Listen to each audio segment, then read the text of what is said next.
and the advice that maybe she's given you, that's from her legal perspective, and she's trying to protect your daughter's legal rights because this is a criminal case, right? Are you ready on Claudia Aaron? Hello. Hello, Judge. Hi, how are you doing? Doing good. Nice to meet you. All right, nice to meet you too. So you're the father? I am. Okay. All right. So this is what I always tell parents. And I used to be a defense attorney, so I know how it is with parents. When parents have children, their child can be 30, their child can be 40, that's still their baby, and they want to be involved. And it's especially true when you have a child who is young, 17, 18. But here's the thing, in this world, they're all considered adults. Okay. And when they have an attorney or something, the relationship is between them and their attorney.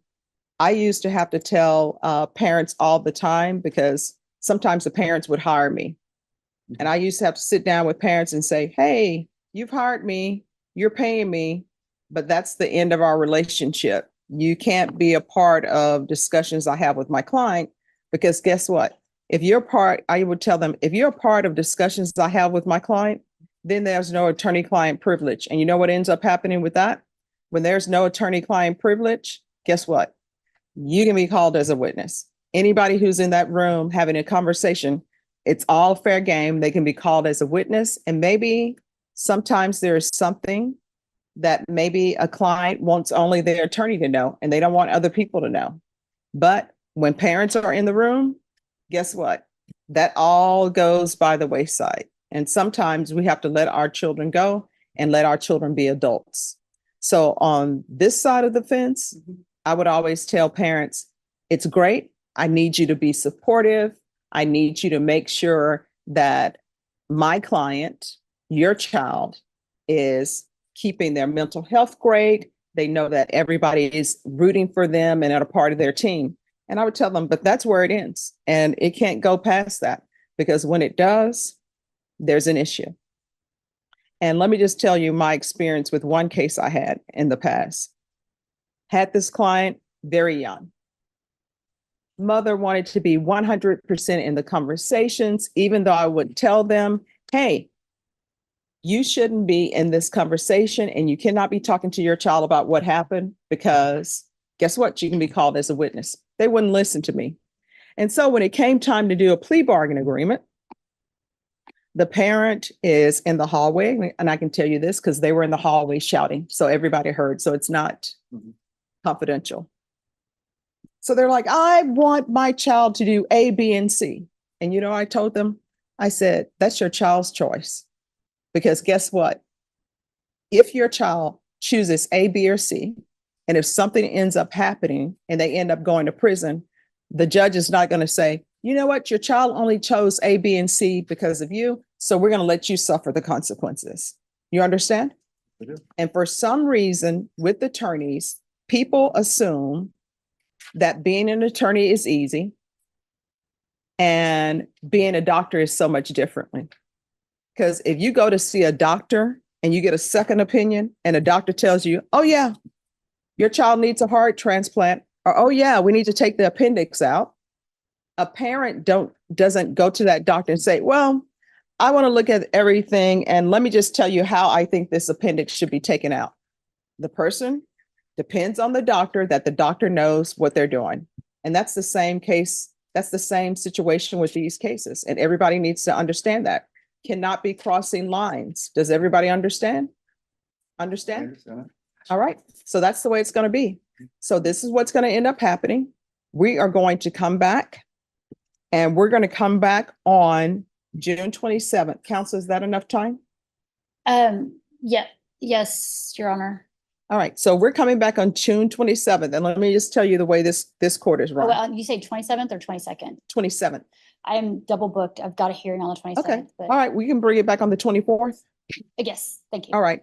So we're going to come back on June 24th. This is the way things run in this court. I make sure that everybody has the discovery. So when the defense counsel and everybody tells me I've received all the discovery, next thing I do, I require the state to tender an offer to the defense. And the defense has an ethical and legal obligation to tender that offer to their client. and tell their client what the consequences are of the offer. Then I give everybody a plea deadline date because I want people to think about whether they want to accept the plea or not accept the plea. If they decide not to accept the plea, when I give them the plea deadline date, then that plea deadline date has expired and the next setting is going to be a jury trial. And if somebody after that plea deadline date has expired decide, oh gosh, I don't want to go to trial, the only way I'll accept a plea is for good cause. Otherwise, they'll have to plea open to the court. All right, everybody understand? Any questions, Dad? I do have one Sure. question, Judge. Yes.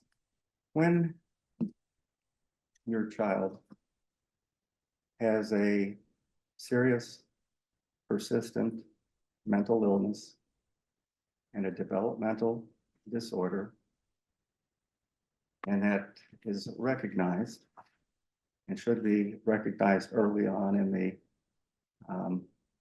Article 1622 of the Code of Criminal Procedure.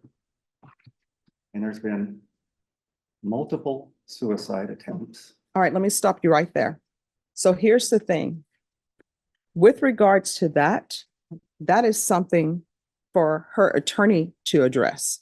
What you should do as a parent is turn information over to the defense attorney if you think it's something that she needs to know or is something that her client wants her to know. You understand? So here's the thing, you got to cut the string. And when I say cut the string in the court, I mean court the card as in your daughter and her attorney need to be able to have conversations in private. Now, if her attorney wants information from you, then the attorney will ask you, say, hey, I need some information from you. These are records. Maybe I need these records. I'm trying to get these records. Do you have these records? This is something that I want to view. That's completely up to the attorney. But what you're telling me right now and quoting code sections to me, guess what that tells me? You're trying to be an attorney and you're not an attorney. Did you go to law school? I didn't go to law school. So there's the thing. People think that they can read penal codes. They can read the Code of Criminal Procedure and that's it. And not to step on anybody's toes, but for criminal law, when you're practicing criminal law, you know what your Bible is? Your Bible for your profession is this book. And you see how thick this book is? And so if I were not an attorney, guess what? I would see one section and I'm like, oh, that section says that. D is for done. But that's not the way it works. This entire code, guess what? You may read something in this section and still you have to go to this section because it all relates to it.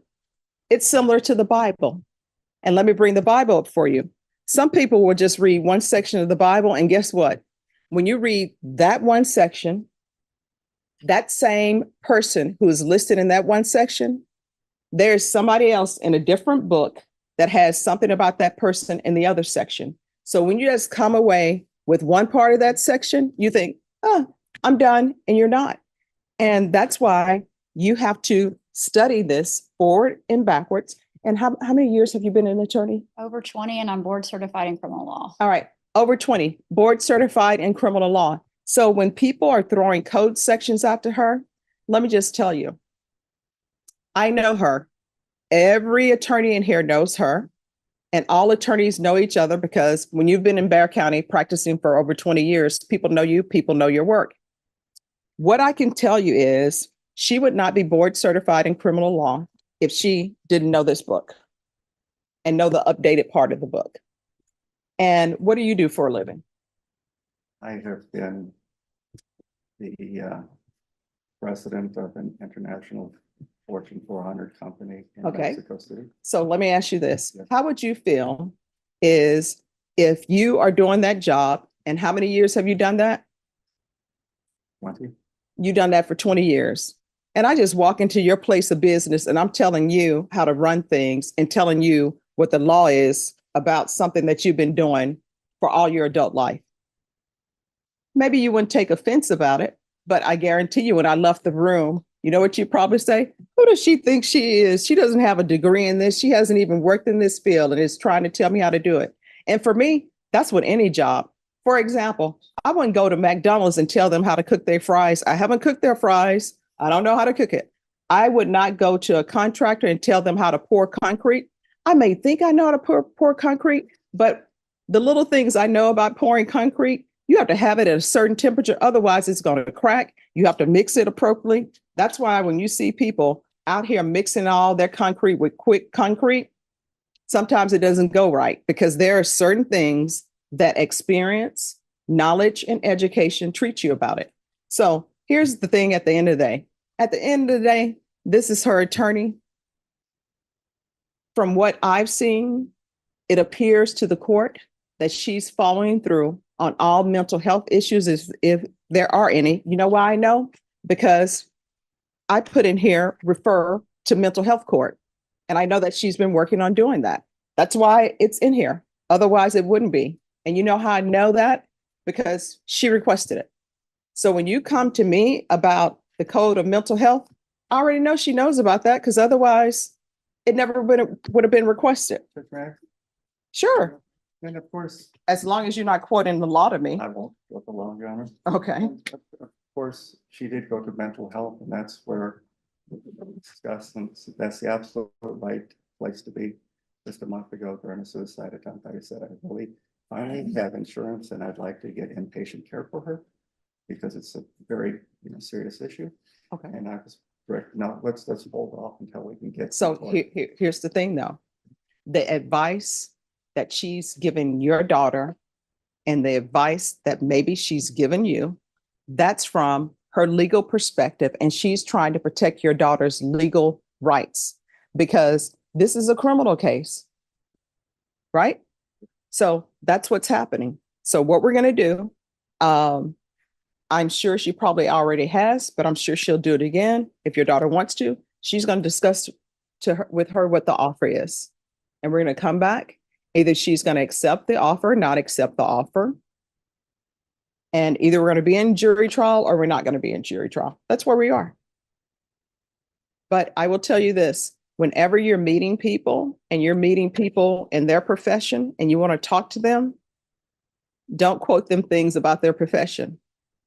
I know that she's not going to take it as a slight, but people tend to not like that because people pay more what the cost of a mortgage for their degrees, and they spend a lot of time, experience, and knowledge doing what they do. And I don't know of any defense attorney who would purposely try to lead their client down the wrong path. And I've never seen her try to purposely lead her client down the wrong path. And just my experience of a judge with her, I've never had to tell her what the law is. Okay. All right. Is there anything else? There is. Yes. My client had a mental health evaluation that her father has possession of and is refusing to relinquish, from my understanding. I would like to get that today. All right. So here's the thing. I can't force you to turn over things to her, but get this. She needs information in order to represent your daughter, right? So that's what she needs in order to represent your daughter. Whether you want to turn it over or not, that's completely up to you. Here's another thing I would always tell my clients and my clients' parents. This center of the courtroom, which we call the well of the courtroom, is a minefield. Your child, I am directing them on where to walk in this well. That's a minefield. I'm behind protected glass. I'm going to be just fine.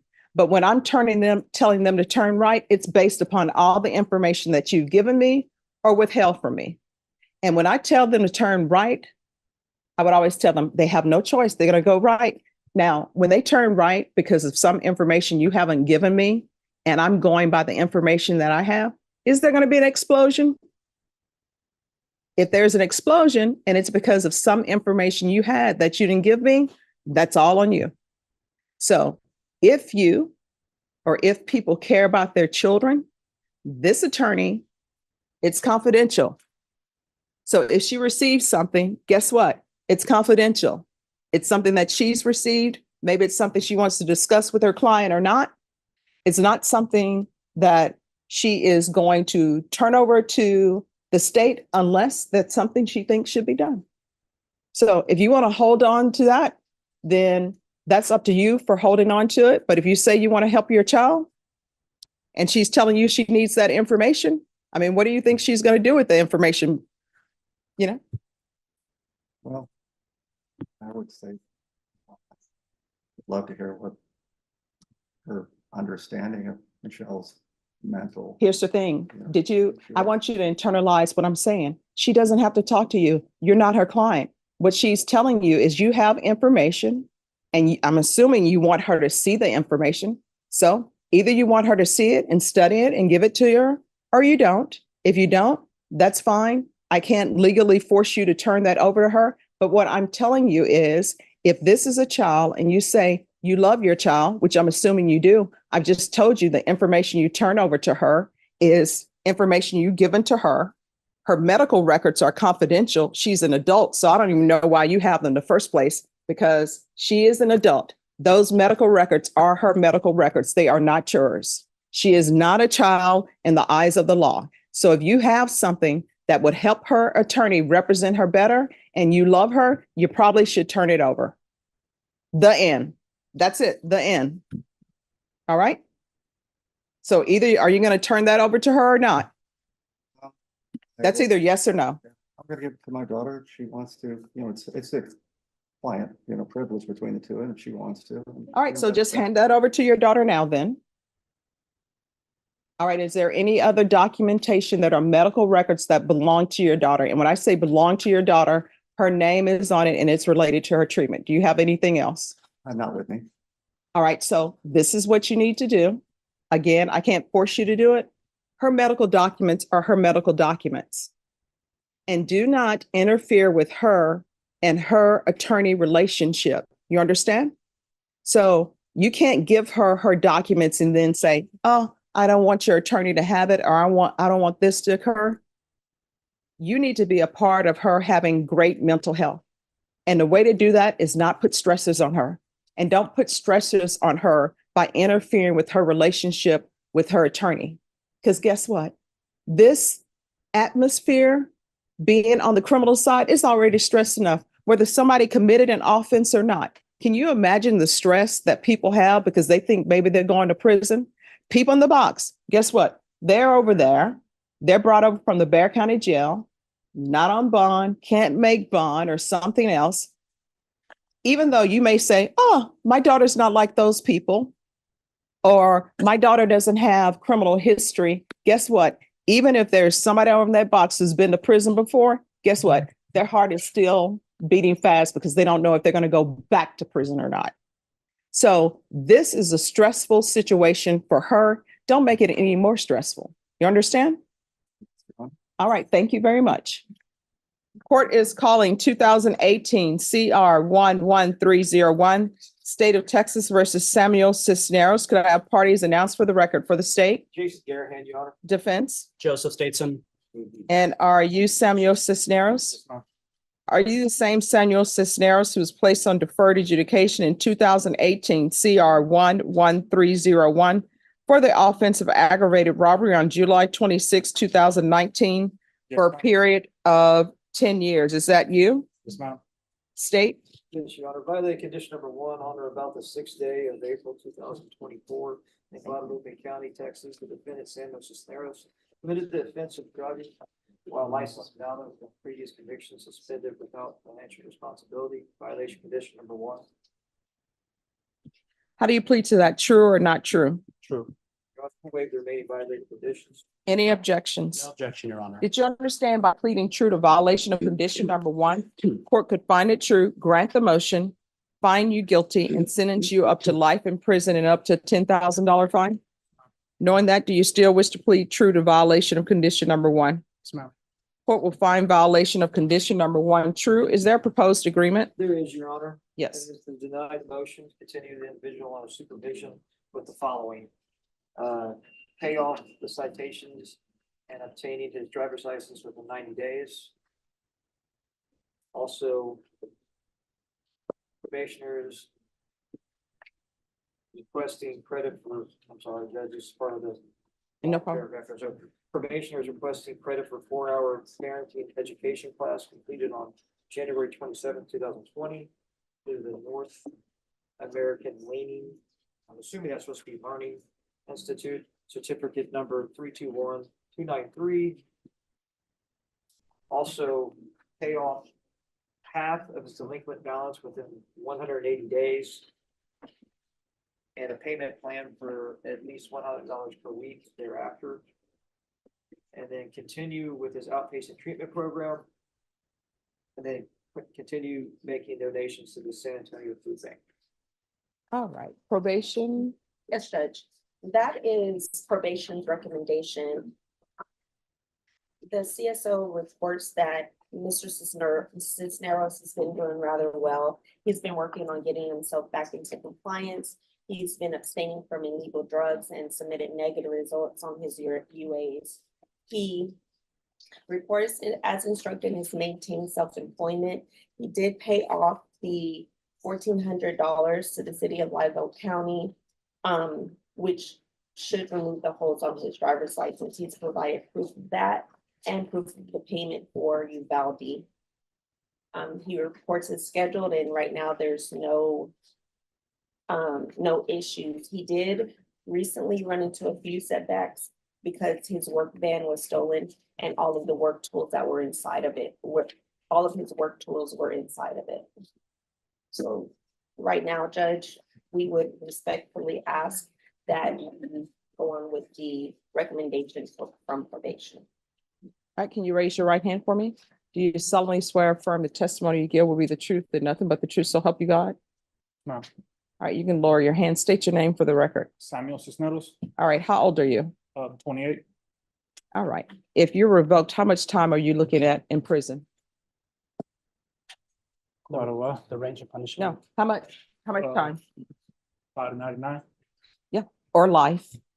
And see, there's really not much difference between 99 years or life. You understand? Yes, ma'am. And so they're telling me that your van with your work tools were stolen. Yes, ma'am. How did that make you feel? It made me angry, but at the same time, like back in my old life, I used to do the same thing, so it just got me back. So here's the thing, you know what time, you know the amount of time you're looking at? Now, the state, defense, and probation are making an agreement that you be continued. I don't have to follow that agreement. You understand that? Yes, ma'am. Because your contract is with the court, it's not with either side. Yes, ma'am. So you need to be hyper vigilant. And you know why? Because one, I order parenting classes. So that means that you have children. Yes, ma'am. They're depending upon you.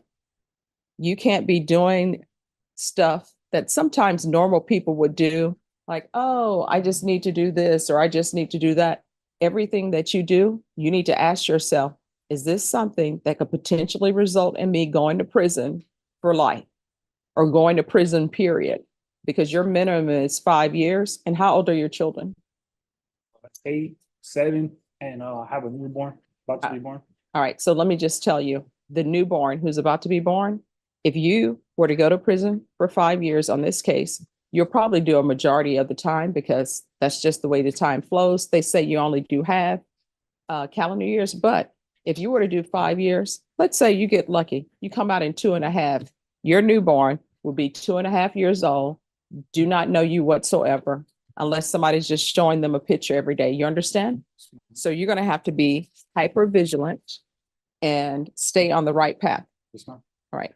So you all are asking him to pay off his citations. My understanding that's already been paid. Yes, Judge. All right. So I don't have to say pay off citations. And sometimes I don't like to say pay off citations because people have bills in their life. And sometimes it's, do I pay off this citation or do I pay for my rent so I'll have a place to live? So I'm not going to order that. You all have already said that he's paid it. But what I am going to tell you, you can't drive if you don't have a license. And you can't drive if your license is suspended. You have to take the via bus. You understand? Yes, ma'am. All right. So this credit for the parenting classes, where did he do his parenting classes? At the North American Learning Institute, and a certificate of completion was provided. All right, what's the one thing you learned from parenting classes? I'm putting you on the spot. Just being a father to my kids, like being able to provide for them and not just providing for them, it's like actually showing them the right way, not life I live, you know. And spending time with them, right? Yes, ma'am. And not blowing up at them, because you have to remember when children are little, sometimes they don't understand the rules, okay? Yes, ma'am. All right, and then let me see. So delinquent balance, is that probation delinquent balance? Yes, Judge, and he's making payments toward it, Judge. All right, so here's the thing about the delinquent balances.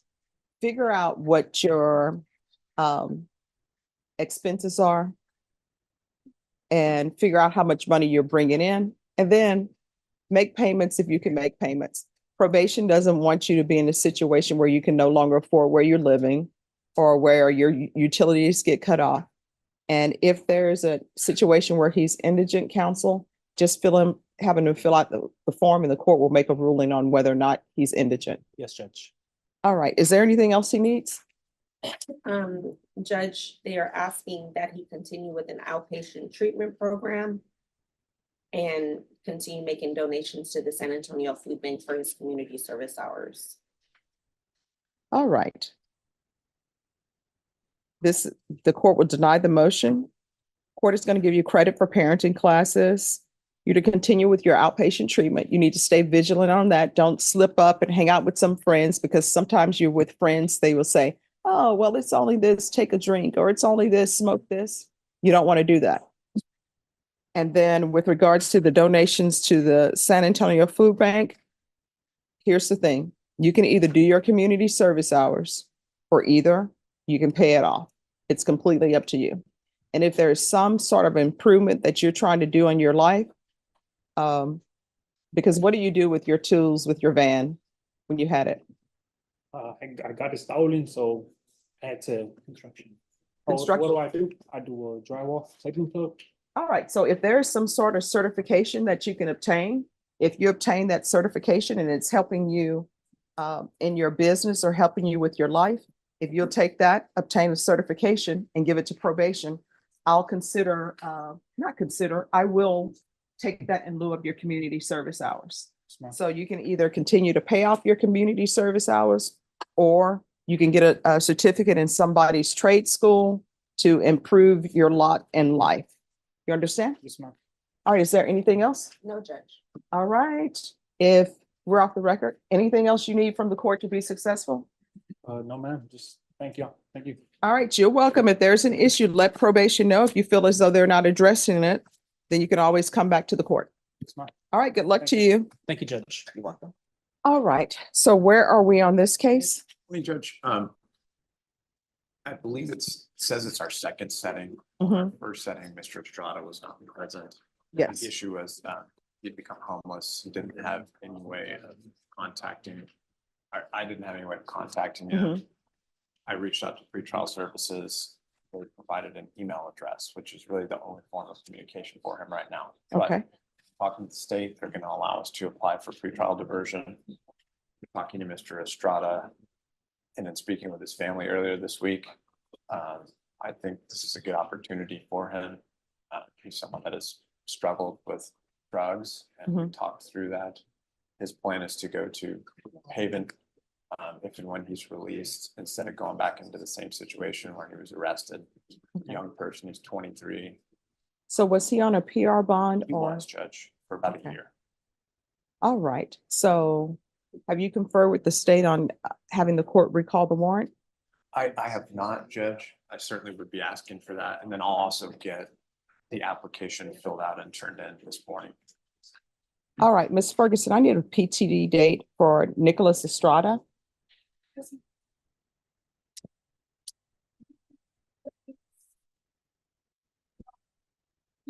July 3rd. About July 10th, 16th. All right. All right, so we'll be back on July 15th. Norma, if you can give him a reset form.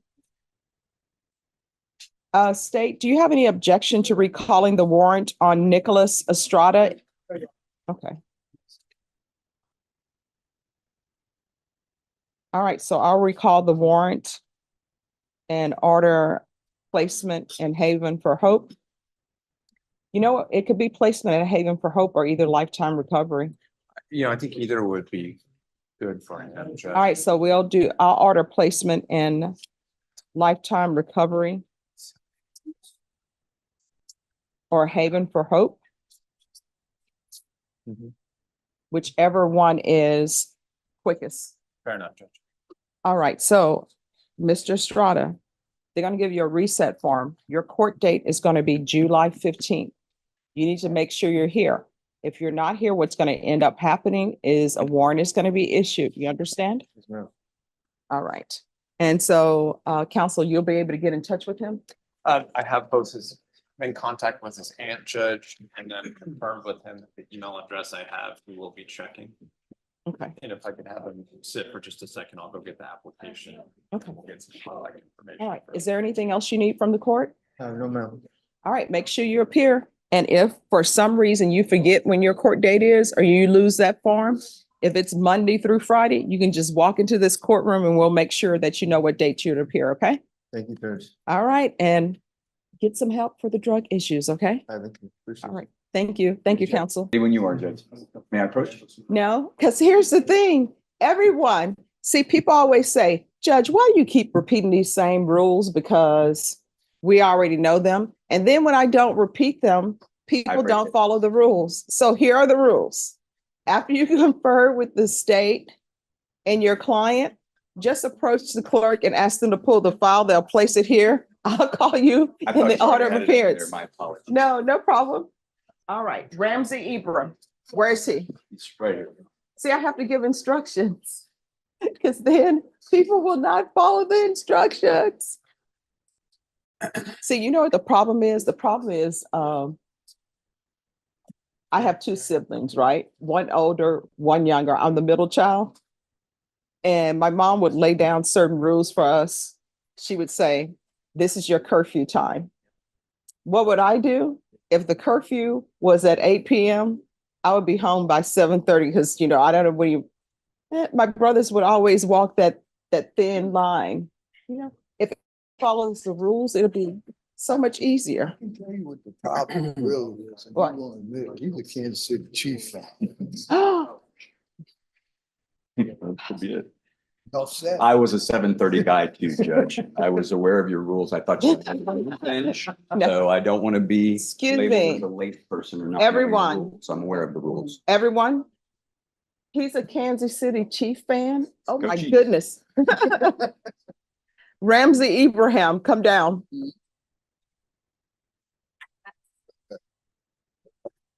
Help where I can. Thanks. Yeah. I'm not sure that was a help.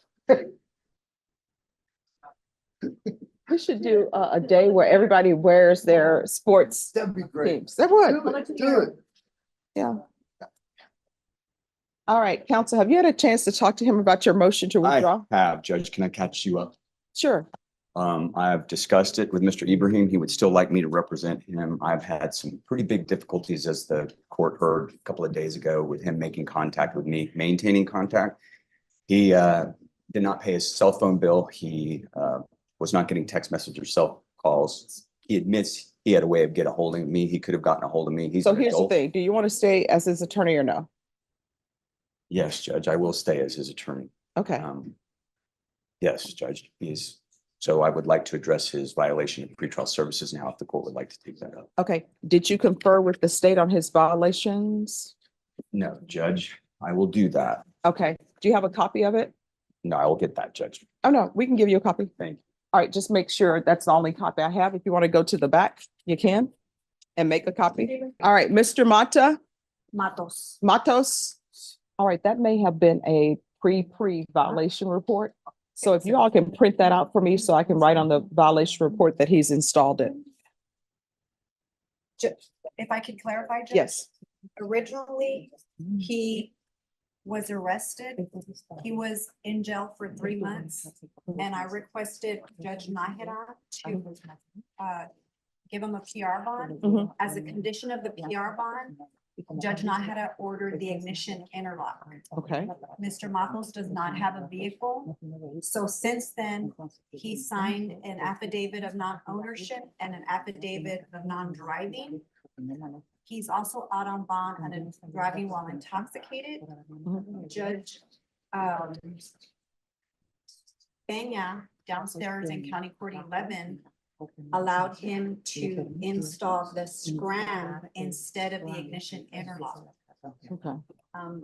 So we're asking the court here in the 187 to also have him install the ignition, the scram instead of the ignition interlock. And he has already done that. All right, sir, do you understand that you're not allowed to drive at all? Yes. All right, so another judge ordered you to have scram. Your attorney is an officer of the court. She's telling me that you have the scram. You have the scram, correct? Yes, correct. You did an affidavit of non-driving. That means you are not to drive whatsoever. Do you understand? Yes. All right, is there anything else? No, Your Honor. All right, thank you. Thank you. Good morning, Your Honor. Morning. Everyone's in shades of blue. There you go.